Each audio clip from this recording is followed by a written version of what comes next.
Vijay sir கொஞ்சமாச்சு ஈர இருக்கா சார்? யாராச்சும் இந்த மாதிரி பண்ணணும், இவங்களெல்லாம் வந்து கூட்டம் போட்டு இவங்களை சாவடிக்கணும்னு யாரும் நினைப்பாங்களா சார்? ஓடு ஓடு ஓடு ஓடு ஓடு ஓடு ஓடு ஓடு வர்றான் பாரு வேட்டக்காரன். யார் சார் ஓடுந்து? ஐயோ விஜயண்ணா நீங்க வாங்கண்ணா, ஐயோ ஒரு பொண்ணு சொல்லுது, ஐயோ அவர் வந்து பிரதமர் ஆகணும். யாராச்சும் லஞ்சம் வாங்கணும் தெரிஞ்சுன்னா அவங்க டிஸ்மிஸ் அப்படி நீங்க சொல்லணும் சார். அப்படி சொல்லுங்க சார். நீங்க அது சொல்ல மாட்டீங்களே. கரூர்ல வந்து செலவு வைக்க போறாராம். இந்த இறந்தாங்க 41 பேருக்கு, அதுக்கு ஒரு செலவு வைக்க போறாராம். வச்சிருங்க. ஏன்னா அப்பயாச்சும் மக்கள் திருந்தாங்களா பார்த்தா நடிக்க பின்னாடி போனா இந்த மாதிரி ஆகும். ஒரு முதலமைச்சர் இப்படி அங்க பேசுவாருங்க. யாருன்னா பாத்துருங்களேன் இப்படி முதலமைச்சர் டேஷ்னா என்ன டேஷ்?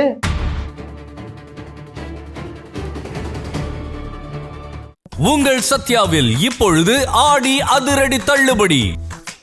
டயா பூஸ்டர் சுகரை கண்ட்ரோல் பண்ணும், உங்க ஆரோக்கியத்தை மீட்டு தரும். சர்க்கரையை கட்டுப்படுத்துறதுக்கான எளிமையான வழிமுறை, இயற்கையான வழிமுறை. அனைத்து மருந்து கடைகளிலும் கிடைக்கும்.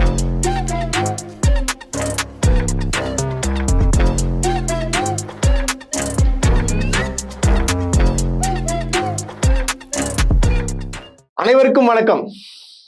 என்னங்க நேத்து வந்து விஜய் அவர்கள் வந்து சூறாவளியை ஒரு கலைப்பு விட்டு போயிட்டாப்புல. இதெல்லாம் வந்து நீ உட்காந்து பார்த்து நீங்களும் வந்து ஒரு சூறாவளியா வந்து கோபத்துல வந்து பொங்கிட்டு இருப்பீங்கன்னு நினைக்கிறேன். கண்டிப்பா வந்து எல்லாருக்குமே வந்து கோபம் இருக்கும். ஏன்னா ஒரு முதலமைச்சர் என்ன பேசணுமோ, என்ன மாண்போட பேசணுமோ அந்த மாண்பு சுத்தமா வந்து கிடையாதுன்னு சொல்லிட்டு நான் சொல்லல, பொதுமக்கள் எல்லாருமே சொல்றாங்க. ஒரு சிலர் என்ன கேட்கறாங்கன்னு பாத்தீங்கன்னா, என்னங்க ஒரு எதுக்காக அவர் போயிருக்காரு? அதாவது பாத்தீங்கன்னா கரூர் மக்களை சந்திக்க இறந்தவர்களின் குடும்பத்திற்கு வந்து அரசு வேலை கொடுக்க, அதாவது ஒரு இரங்கல் தெரிவிக்கவோ போயிட்டு அவங்கள போய் சந்திக்காக போயிருக்காப்புல. இதுதானே இருந்துச்சு. சத்தியமா தானே இருந்துச்சு. கரெக்டு தானே சொல்றது? கரெக்டு தானே. ஆனா அவர் என்ன பண்ணிருக்காருன்னு சொல்றாங்க, அங்க வந்து தேர்தல் பிரச்சாரம் தான் பண்ணாரு. தேர்தல் பிரச்சாரம் தான் முழுக்க நடைபெற்றது அப்படின்னு சொல்லிட்டு எல்லாருடைய கருத்தும் இருக்கு. ஒரு சிலர் மட்டும் விஜய்க்கு ஆதரவு தெரிவிக்கிறாங்க. அவங்க யாருன்னு பார்த்தோம்னா விஜய் கட்சியை சார்ந்தவர்கள், விஜயோட ரசிகர்கள். இவங்களை தவிர பொதுமக்கள் பொதுவாக பேசக்கூடியவர் எல்லாருமே என்ன பண்றாங்கன்னா, நேற்றைக்கு விஜய் அவர்கள் பேசினது மிகப்பெரிய தவறு அப்படின்னு சொல்லிட்டு தெளிவுபடுத்திட்டு இருக்கிறாங்க. அது உங்களுக்கும் தெரியும். ஏன்னா நீங்க பார்க்கும் போது ஒவ்வொரு விஷயமும் நம்ம என்னங்க உங்களுக்கு தெரியாதா? அவர் என்ன பேசுறாரு, என்ன மோட்டிவோட பேசுறாரு, எதை காரணம் காட்டி பேசுறாரு, எதை வச்சு பேசுறாரு, அவருடைய சுயநலத்துக்காக பேசுறாரா இல்ல பொதுநலத்துக்காக பேசுறாரா அப்படின்றத உங்களுக்கு நல்லாவே தெரியும். கரெக்டா? கரெக்ட். சோ அவர் வந்து நேற்றைக்கு நான் பார்த்து உண்மையாவே சொல்றேங்க, மன வருத்தப்பட்டேன், கோபப்பட்டேன். எதில் தெரியுமா நான் கோவப்பட்டேன்? ஒரு மிகப்பெரிய ஒரு குற்றச்சாட்டு ஒண்ணு வச்சாரு பாத்தீங்களா? என்ன தெரியுமா? இந்த காவல்துறை வந்து என்ன தடுக்கல, என்னை வந்து நைஸா கூப்பிட்டு போயிட்டாங்க, அவங்களாலதான் இப்படி நடந்துச்சு, எல்லாமே சேர்ந்து என் மேல பழி போட்டுட்டாங்க அப்படின்னு சொல்லிட்டு யார குற்றம் சாட்டுறாரு? காவல்துறையை குற்றம் சாட்டுறாரு. ஏன் காவல்துறை என்ன உங்களுக்கு துரோகம் செஞ்சாங்களா மிஸ்டர் விஜய் சார்? சார் இப்போ உங்களுக்கு பாதுகாப்பு கொடுக்கறதுல இருந்து இப்போ உங்க கண்ட்ரோல்ல இருக்கிறது யாரு சார்? காவல்துறை தானே சார். இந்த காவல்துறை மேல ஒரு அபாண்டமா நீங்க வந்து பழி சுமத்துறீங்களே, மனசாட்சி இருக்கா சார்? நான் நிறைய வீடியோல பார்த்தேன். அன்னைக்கு மட்டும் காவல்துறை சரியாக செயல்படல என்ன தெரியுமா ஆயிருக்கும்? 41ன்றது 101 ஆயிருக்கும். அந்த அளவுக்கு நான் பாக்குறேன். ஒரு காவல்துறை யாருன்னு சொல்லிட்டு தெரியல, பேரு இருந்தா கூட நான் சொல்லுவேன். அவரு தோல்ல தூக்கி போட்டு ஓடுறாரு. வழி விடுங்கடா, குழந்தை உயிர் போதுடான்னு சொல்லிட்டு ஒரு காவல்துறை சேர்ந்த ஒரு நபர் யாருன்னு தெரியல. ஐயா நான் வந்து இப்போ இவரு எப்படி பேசுறேன்னு சொல்லிட்டு தெரியல, உங்களை நான் தெய்வமா பாக்குறேன். நானு தூக்கிட்டு போறாரு. அங்க இருக்கிற மனசாட்சி தொட்டு சொல்லுங்க, அந்த காவல்துறை சேர்ந்த நபர் எவ்வளவு கஷ்டப்பட்டு அங்க உள்ள எல்லாருமே வந்து என்னென்ன பண்ணாங்க, எவ்வளவு உயிரை காப்பாத்தீங்க. அவங்க முன்னாடி உயிர் துடிக்கிறதை பார்க்க முடியாம கதறின்னு, அதாவது எப்படின்னா தன்னுடைய பிள்ளை தன் சொந்தக்காரங்க அப்படி வந்து அந்த இதோட தான் தூக்கிட்டு போயிட்டு அத்தனை பெரிய அரசு மருத்துவமனை சரி, பக்கத்துல பிரைவேட் மருத்துவமனை சரி போய் ஓடி போய் சேர்த்ததுனாலதான் பொழைச்சாங்க. ஆனா கொஞ்சம் கூட ஈவு இறக்கம் இல்லாம நம்மளோட முதலமைச்சர் என்ன சொல்றாருன்னா, காவல்துறை தான் காரணம் அப்படின்னு சொல்றாரு. நான் கேட்கிறேன் விஜய் சார், கொஞ்சமாச்சு ஈர இருக்கா சார்? யாராச்சும் இந்த மாதிரி பண்ணணும், இவங்களெல்லாம் வந்து கூட்டம் போட்டு இவங்களை சாவடிக்கணும்னு யாரும் நினைப்பாங்களா சார்? நினைப்பாங்களா? நீங்க நினைப்பீங்களா? அவங்க மேல அவங்களும் மனுஷங்க சார். எப்படி சார் மற்றவங்களை சாவடிச்சு தான் ஒரு அரசியல் பண்ணணுன்ற அவசியமா சார்? கொஞ்சமாச்சு இறக்கம் இருக்கா சார்? நீங்க நேற்று பேசுறீங்களா சார், எல்லாமே ஸ்டாலின் சார் வந்து சட்டசபையில போய் என் பக்கம் திருப்பி விட்டாங்கன்னு சொல்றீங்களா சார்? சார் அவர் என்ன சார் சொன்னாரு? எந்த ஒரு அரசியல் கட்சி தலைவரும் தன்னோட தொண்டர்களும் அப்பாவி பொதுமக்களும் இறக்கிறத எப்பொழுதும் விரும்ப மாட்டாங்க. அரசியல் நிலைப்பாடுகள், கொள்கை முரண்பாடுகள், தனி மனித பகைகள்னு எல்லாத்தையும் விலக்கி வச்சுட்டு எல்லாரும் மக்களுடைய நலனுக்காக சிந்திக்கணும்னு கேட்டு. ஸ்டாலின் சார் என்ன சொன்னாரு? உங்க மேல ஒரு வழக்கு போடுறா சார். என்ன தெரியுமா சார் சொன்னாரு? எந்த ஒரு தலைவனும் பொதுமக்கள் சாவறது நினைக்க மாட்டான், அதனால தயவு செய்து வதந்திகளை பரப்பாதீங்க, அந்த மாதிரி எண்ணம் யாருக்குமே இருக்காதுன்னு சொல்லிட்டு உங்களுக்கு ஆதரவா குரல் கொடுத்தாரு சார் அந்த மனுஷன். உங்க மேல ஒரு வழக்கு பதிவு பண்ணிருப்பாங்களா? சட்டப்படி உங்க மேலதான் வழக்கு பதிவு பண்ணிருக்கணும். ஏன்னா உங்களால தான் நீங்க லேட்டா வந்ததுதான் காரணம்னு சொல்லிட்டு எல்லாருக்குமே தெரியும். உங்க மேல வழக்கு பதிவு பண்ணிருக்கோம், பண்ணல சார், பண்ணாம விட்டார் சார். அவர் யாரு சார்? நீங்க யார் சார்? இப்ப நீங்க முதலமைச்சரா இருக்கீங்க. அப்போ முதலமைச்சரா இருக்கும்போது அவர் என்ன வேணா பண்ணிக்கலாம் சார், எதனா பண்ணாரா சார்? ஒண்ணு இல்ல மக்களே, அன்னைக்கு 41 பேர் இறந்தாங்க, கரெக்டுங்களா? அந்த 41 பேர் இறந்தாங்கல்ல, அப்போ எந்த தாவேக்கான ஆட்சி கூட இருந்து உதவி பண்ணனா? ஒருத்தன் இல்ல, எல்லாம் ஓட்டாங்க. ராஜ்மோகன், இப்ப மண்புமிகு அமைச்சர் ராஜ்மோகன், ஆது அர்ஜுனா, எல்லாரும் போயிட்டாங்க. புஷி ஆனந்த், எல்லாரும் அப்ஸ்காண்டு, எல்லாம் தலைமறைவுங்க. ராஜ்மோகன் மேல வழக்கு போறதே சொல்லு, ஆனா அவர் தலைமுறை விட்டார். எதுக்கு அவர் தலைமுறை ஆனு சொல்லிட்டு தெரியல. ஒருத்தர் கூட தாவேக்கானூருக்கு ஒருத்தர் கூட இல்லைங்க. ஆனா இருந்தது யாரு? மாற்று கட்சியினர் எல்லாரும் வந்தாங்க. அதிமுக வந்துச்சு. ஏன் இதே கரூர்ல இருந்தாரு, இப்போ சேர்ந்தாரு பாருங்க கட்சிக்காரர், அவர் பேர் விஜய் பாஸ்கர், அவரு வந்தாரு. அவரு நிக்கல. அங்க இருக்க செந்தில் பாலாஜி வந்து ஓடி ஓடி வேலை செஞ்சாரு. ஆனா என்ன சொன்னீங்க? செந்தில் பாலாஜி தான் காரணம். யாராச்சும் உதவி செஞ்சா போதும், என்ன சொல்லுவீங்க? செந்தில் பாலாஜி காரணம். அது எப்படி சார் இன்னமும் வந்து பழி போட்டு இருக்கீங்க சார்? ஒண்ணு இல்ல, சிம்பிளா சொல்லட்டுமா சார்? சார் ஒரு ரெஸ்பான்சிபிலிட்டி எடுத்துக்காதவன் எப்படி சார் தலைவன் ஆவான்? மற்றவங்க மேல பழி போடுறவன் எப்படி சார் தலைவன் ஆவான்? தலைவன்னா ஏத்துக்கணும் சார். நான் தான், என்னால்தான் லேட் ஆச்சு, என் பொறுப்பு அப்படின்னு சொல்லி ஏத்துக்கிட்டு அங்க நின்றுந்தீங்கன்னா, நான் சத்து சொல்றேன், இந்நேரம் நான் கூட இருந்திருப்பேன் சார். நானு உங்களுக்கு நான் சப்போர்ட் பண்ணி பேசியிருப்பேன் சார். உங்களை ஒரு வார்த்தை கூட பேசிருப்பேன் சார். என்ன எப்பாற்பட்ட நடிகை, என்ன இருந்தாலும் என் மக்கள் இறந்துருக்காங்கன்னு சொல்லிட்டு கூட நின்றீங்கன்னா இந்நேரத்துக்கு சார் உங்களை தெய்வமா வச்சு கொண்டாடிருப்போம் சார். உண்மையா சார் நீங்க. ஆனா நீங்க பண்ணாம இன்னமும் என்ன தெரியுமா சார் சொல்றீங்க? திமுக தான் காரணம், ஸ்டாலின் சார் என் மேல பழி போட்டாரு, போலீஸ் தான் காரணம், இவன் அவன். ஆனா நீங்க கொஞ்சம் கூட ரெஸ்பான்சிபிலிட்டி எடுத்தீங்களா சார்? ரெஸ்பான்சிபிலிட்டி எடுத்துக்காம அவங்களுக்கு அரசு வேலை கொடுக்குறீங்க. அரசு வேலை ஏன் சார் கொடுக்குறீங்க? ஆளுக்கு நீங்க ஒரு கோடி. இப்போ முன்னாள் அமைச்சர் ஜெயக்குமார் கூட சொல்லியிருக்க, அதிமுக சேர்ந்தவர், ஏங்க எதுங்க அரசு வேலை கொடுக்கணும்? அவர் தான் அவர் சம்பாரிச்சு வச்சிருக்காருல, ஆளுக்கு ஒரு கோடி, முறை 31 கோடி கொடுத்துட்டு போகணும். அதை வச்சு அவங்க செட்டில் ஆட போறாங்க. எதுக்கு அரசு வேலை கொடுக்குறீங்க? எதுக்கு கவர்மெண்ட் காசை வந்து மாதிரி பண்றீங்க? எதுக்கு மக்கள் வரி பணத்தை எப்படி சார் நீங்க கொடுப்பீங்க? அவங்க என்ன போராட்டம் பண்ணி இறந்தாங்களா, என்ன சார் இருந்தாங்கன்னு சொல்லிட்டு கேட்குறாங்க. எல்லாருமே கேட்குறாங்க. ஆனா அசால்ட்டா எதுவுமே இல்லை. ஆனா இதையும் பாருங்க, அதாவது உண்மையா சார் உங்களை வந்து எப்படி விஜய் நம்புறாங்கன்னு சொல்லிட்டு எனக்கு சத்தியமா தெரியல சார். அவங்க யோசிக்க மாட்டாங்க சார். அவங்க, நான் உண்மையா சொல்றேன், உங்களை எப்படி நான் வியந்து போறேன் இந்த மக்களை பார்த்து. ஐயோ விஜயண்ணா நீங்க வாங்கண்ணா, ஐயோ ஒரு பொண்ணு சொல்லுது, ஐயோ அவர் வந்து பிரதமர் ஆகணும்னு சொல்லுது. எப்படி சொல்றாங்க, எப்படி உங்களை கொண்டாடுறாங்க? நீங்க என்ன பண்ணிட்டீங்கன்னு சொல்லிட்டு தெரியல. அவங்க நீங்க படம் நடித்து எல்லாத்தையும் மனதை வந்து கவர்ந்துட்டீங்க. அவங்க நினைச்சிட்டு இருக்காங்க நீங்க படத்துல என்னென்னலாம் பண்ணீங்களோ இங்கே நீங்க பண்ணுவீங்கன்னு சொல்லிட்டு நினைச்சிட்டு இருக்காங்க. அவங்க வரக்கூடிய நிகழ்ச்சி நேற்று பாத்தீங்கன்னா ஒரு இரங்கல் தெரிவிக்கிற நிகழ்ச்சி தான் அது. அது மக்களை சந்திக்கிறது. ஆனா அங்குள்ள மக்கள் கொண்டாடுறாங்க உங்களை. இந்த சமுதாயத்தை எப்படி மாத்த முடியாது சார். ஆனா நீங்க மாறுங்க சார். அவங்க மாற மாட்டாங்க சார். உண்மையா அந்த கரூர் மக்கள்ல யாரை போனாலும் உங்க பக்கம் கூட்டம் வரும், உங்களை பார்த்து ரசிப்பாங்க.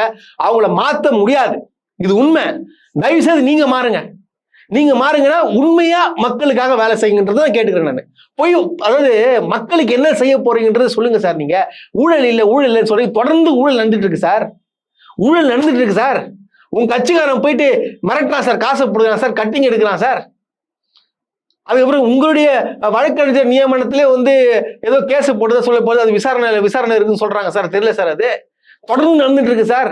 ஊழல்னு சொல்லுங்க சார். நீங்க அப்புறம் நீங்க என்ன மாதிரி சொல்றீங்க? இன்னொரு டைலாக் வர போடுறீங்க. என்ன சொல்றீங்க? யாராச்சும் லஞ்சம் கட்டானா நீங்க சொல்லுங்க, என் புள்ள ஆட்சி நடக்குது, எங்க அண்ணன் ஆட்சி நடக்குது சொல்லிட்டு நீங்க சொல்லுங்க, நான் உங்க கூட நிக்கிறேன்னு சொல்றீங்களா சார்? இதெல்லாம் கவுன்சிலருக்கு சொல்ல வேண்டியது சார். இது கவுன்சிலர் ஆயிட்டு பக்கத்துல தம்பி நீ போடா நான் பாத்துக்கிறேன் அப்படின்னு சொல்ற மாதிரி இது சார். இது நீங்க அப்படி சொல்லக்கூடாது. யாராச்சும் லஞ்சம் வாங்கணும்னு தெரிஞ்சுன்னா அவங்க டிஸ்மிஸ் அப்படி நீங்க சொல்லணும் சார். அப்படி சொல்லுங்க சார். நீங்க அது சொல்ல மாட்டீங்களே, ஏதாச்சும் ஒன்று சொல்றீங்க சார். அப்புறம் என்ன சொல்றீங்க சார்? ஆனவன செந்தில் பாலாஜி நேற்று கூட சொல்லியிருப்பேன் நானு. ஓடு ஓடு ஓடு ஓடு ஓடு ஓடு ஓடு ஓடு வர்றான் பாரு வேட்டக்காரன். யார் சார் ஓடுந்து? தனி விமானம் பிடிச்சி பத்திரிகையாளர் கேட்கும் போது யார் சார் ஓடுந்து நீந்து பதில் சொல்லாம? செந்தில் பாலாஜி சார் ஓடினாரு. அதாவது விஜய் சார் கொஞ்சமாச்சு நியாயமா மனசாட்சிப்படி நடங்க சார். நீங்க மனசாட்சிப்படி தயவு செய்து உங்க கையெத்து கும்பிடுறேன். யாரையுமே குற்றம் சொல்லாதீங்க, பழி போடாதீங்க. இது யாரால் நடந்துச்சுன்னு சொல்லிட்டு உங்களுக்கு தெரியும். ஆனா தொடர்ந்து நீங்க வந்து இதேதான் பேசிட்டு இருக்கீங்கன்னா என்னத்த பண்றதுன்னு ஒண்ணுமே புரியல எனக்கு. இது போக இது விடுங்க. இது ஒரு மிகப்பெரிய நீங்க இவ்வளவு தூரம் இந்த மக்கள் எந்த அளவுக்கு ஒரு முட்டாளா இருக்கான்னு சொல்றேன் பாத்தீங்களா? ஆனவனா இவனுங்க வந்து கையில எடுக்கிறது பாத்தீங்கன்னா அரசு பள்ளியை கையில எடுத்துக்கிறாங்க. அரசு பள்ளியில குழந்தைங்களை வந்து கையில எடுத்துக்கிறாங்க. அவங்கள என்ன பண்றாங்கன்னா, நேத்துங்க விஜய் எனக்கு தெரிஞ்சு கரெக்டா ஒரு 12 மணிக்கு பேச ஆரம்பிச்சிருப்பாரு. அப்ப ஸ்கூல் முடிஞ்சிருக்காது. கரெக்டுங்களா? ஸ்கூல் நடக்கும் போது பாத்தீங்கன்னா ஸ்கூல்ல உள்ள இந்த படிக்கும் மாணவர்களுக்கு விஜய் பேசுறத லைவ் டெலிகாஸ்ட் பண்றாங்க.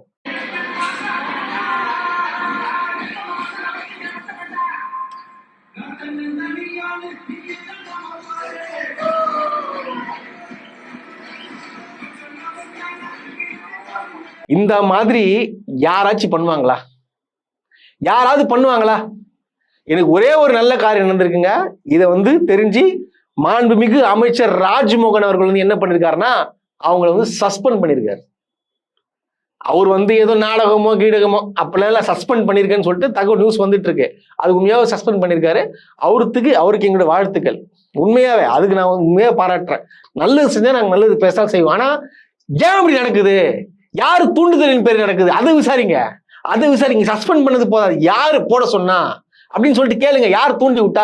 கண்டிப்பா வந்து பக்கத்துல இருக்கிற கட்சிக்காரனா தான் இருப்பான். இந்த மாதிரி நீங்க போட்டு காட்டுங்கன்னு சொல்லிட்டு கட்சிக்காரனா இருப்பான். அது குழந்தைங்க மனசுல இப்போதுல இருந்து விதைக்கிறாங்க. விஜய் விதைக்கிறாங்க. புரிதுங்களா உங்களுக்கு? எப்படி அதாவது முன்னாடிலாம் பாத்தீங்கன்னா இந்த ஸ்கூல் படிக்கும் போது 12th முடிக்கும் போது தான் வந்து நம்மள வந்து கேட்பாங்க, தம்பி 18 வயசு ஆக போகுதுப்பா, ஓட்டு போட்டுருப்பா அப்படி சொல்லுவாங்க. ஆனா இப்பெல்லாம் அப்படி கிடையாது. ஃபர்ஸ்ட் ஸ்டாண்டர்ட்ல இருந்து ஸ்டார்ட் பண்றாங்க. அதாவது முதல் வகுப்புல இருந்து ஸ்டார்ட் பண்ணி பிரச்சாரத்துல இறங்குறாங்க. ஏன்னா இவங்களை வச்சுதான் வந்து அவங்க அம்மா அப்பாட்ட ஓட்டு வாங்கணும்ன்றத ஒரு புது ஸ்ட்ராட்டஜி மூலியமா கையெடுத்து என்ன பண்றாங்கன்னா இந்த மாதிரி பிரச்சாரத்துக்குள்ள இறங்கிருக்கிறாங்க. இது எங்க நடக்குமா? ஒரு நடிகன் கிட்ட நீங்க பூந்து கொடுத்துட்டீங்க, உட்காந்து கத்துறீங்க, தலைவான்னு கத்துறீங்க, அண்ணான்னு கத்துறீங்க. ஒரு பொண்ணு நான் பார்த்தேன். அந்த பொண்ணு என்ன சொல்லுதுன்னா, ஆனா நான் பின்னாடி ஓடி வர முடியல, கொஞ்சம் ஸ்லோ பண்ணா கூட நான் ஸ்லோ ஃபாஸ்டா ஓடி வந்து கூட உங்களுக்கு இந்த பூ குத்துட்டு இருப்பேன், நான் மிஸ் பண்ணிட்டேன் அப்படின்னு சொல்லிட்டு ஒரு பொண்ணு அழுகுது. என்னென்னமோ நடக்குதுங்க. எனக்கு இது டயர்டு தான் ஆகுது, நமக்கு வெறுப்பாகுது, கோபம் வருது. என்னடா இப்படி இருக்கிறீங்களாடான்னு சொல்லிட்டு வருது. உண்மையா இதெல்லாம் வந்து ஏத்துக்கவே முடியல. அதுக்கப்புறம் நேற்று நடந்தது ஃபுல்லா வந்து பாத்தீங்கன்னா எந்த படம் தான் கன்ஃபார்ம் படம் தான். அந்த படத்துல எந்த வகையான படம் பார்த்தா கமர்ஷியல் படமா கொடுத்துறாங்க. கமர்ஷியல் தான் மக்கள் லைக் பண்றாங்க. ஒரு பாத்தீங்கன்னா ஒரு கதையா வச்சு போனோம்னா வேலைக்கு ஆக மாட்டேங்குது. அதனால வந்து கமர்ஷியலா போடலாம், கமர்ஷியல் எலிமெண்ட்ஸை உள்ள உடிச்சு போலான்னு சொல்லிட்டு அந்த பாட்டு பாடியிருக்காப்புல, டான்ஸ் தான் ஆடலாப்புல. மற்றபடிலாம் வந்து எல்லாம் நடந்திருக்கு.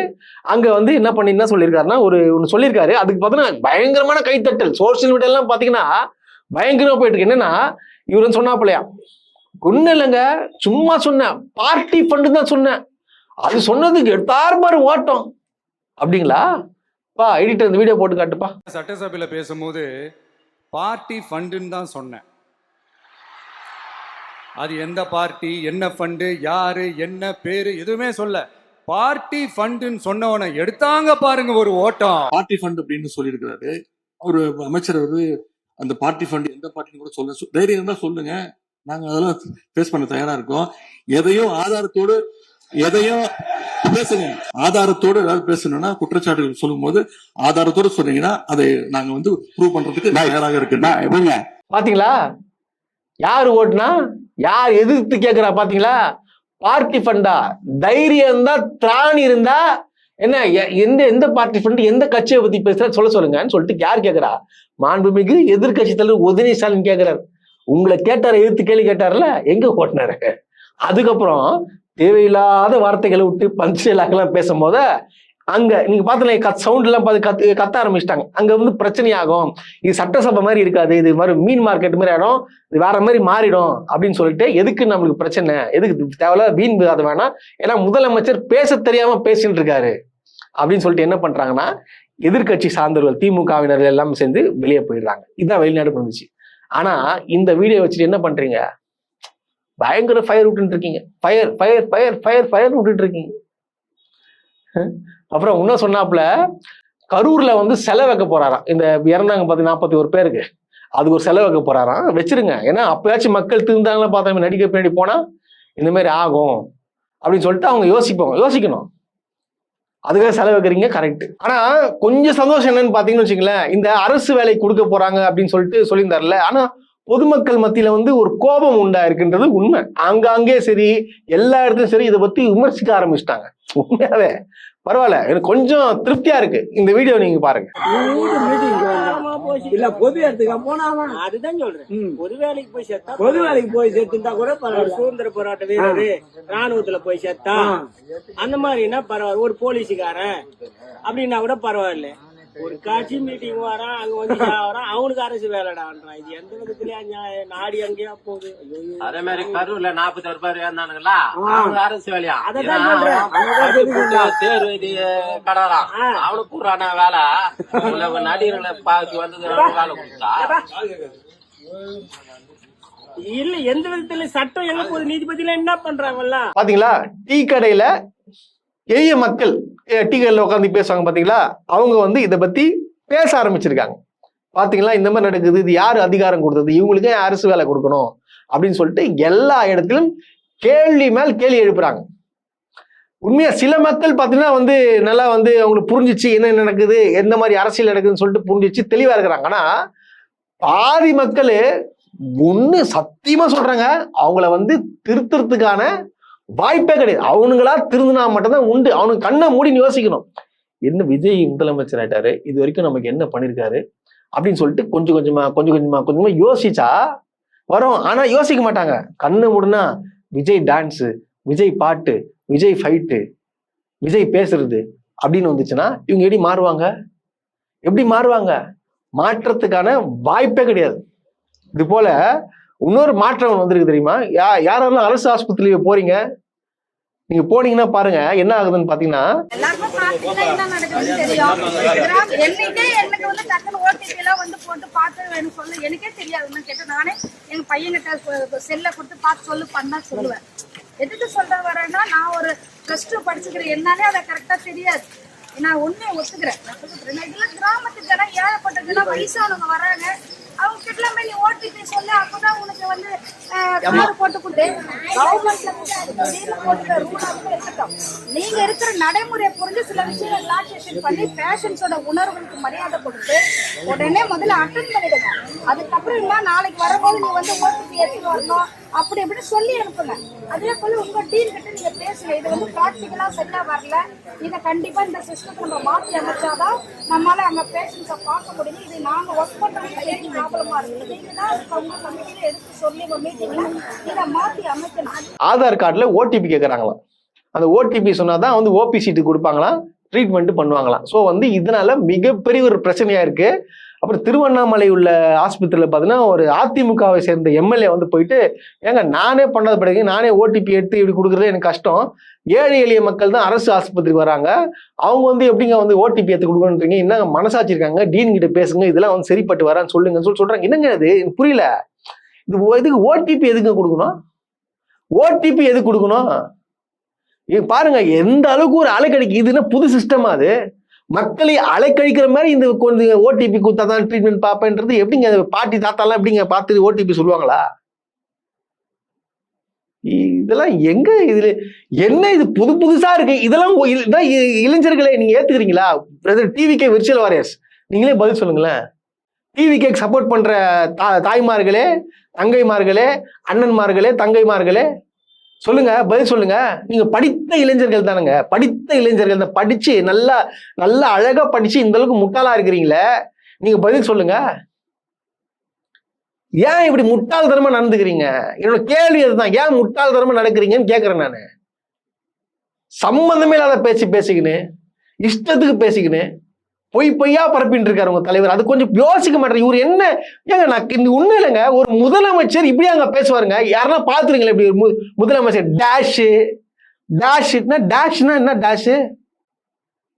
அப்ப என்ன அசிங்கமான வார்த்தைகளை ஃபில் பண்ணி தானே டேஷ்ன்னு சொல்றீங்க நீங்க? டேஷ் இந்த யாருன்னா பேசுவாங்களா? ஏங்க என்னங்க, யார் காமராஜர்ல இருந்து ஜெயலலிதா, கலைஞர் எல்லாமே இந்த மாதிரி முதலமைச்சர் உரையை நீங்க எடுத்து பாருங்க. இந்த மாதிரி அங்க இருக்கும், ஒரு மாண்பா இருக்குங்க. இவர் சினிமா டைலாக் பேசுறாப்புல, அங்க இருக்கணும் கை கட்டுற டிவிக்கே கத்துறாங்க. என்னடா நடக்குதுங்க? ஏன்டா என்னடா ஆச்சு உங்களுக்கு? இது முடியுமா முடியாதா? இது முடியுமா முடியாதா? நான் மட்டும் இல்ல, எல்லாருமே கேள்வி மேல கேட்கறாங்க. தயவு செய்து வந்து இதுக்கு ஒரு முடிவு கட்டணும். அங்க வந்து தேர்தல் பிரச்சாரம் பண்ணிட்டு இருக்காரு. தேர்தல் பிரச்சாரம் நல்ல வேலை இப்ப தேர்தலை வந்து தடை பண்ணியிருக்கிறாங்க. ஏன்னா இப்ப இந்த குதிரை பேரணி நடந்துட்டு இருக்குல்ல, அதனால வந்து இது வந்து எலெக்ஷன்ல கூடாது, விசாரணை இருக்குன்னு சொல்லிட்டு பண்ணியிருக்கிறாங்க. எனக்கு தெரிஞ்சு இது வந்து அடுத்த வருஷம் தான் வரும். அடுத்த வருஷம் தான் வரப்போகுது. எனக்கு தெரிஞ்சு எலெக்ஷன்ல பார்த்தா அடுத்த வருஷம் தான் வரப்போகுது. அந்த அடுத்த வருஷத்துக்குள்ளேயாவது இந்த மக்கள் வந்து மனசு மாறுறாங்களா அப்படின்றது பார்க்கலாம். ஏன்னா இது வரக்கூடிய 8 தொகுதி தேர்தல். இந்த 8 தொகுதி தேர்தலையும் நீங்க வந்து யோசிச்சு வாக்கு அளிச்சீங்கன்னா கண்டிப்பா ஒரு மிகப்பெரிய மாற்றம் வரும். எழுதி வச்சுக்கோங்க.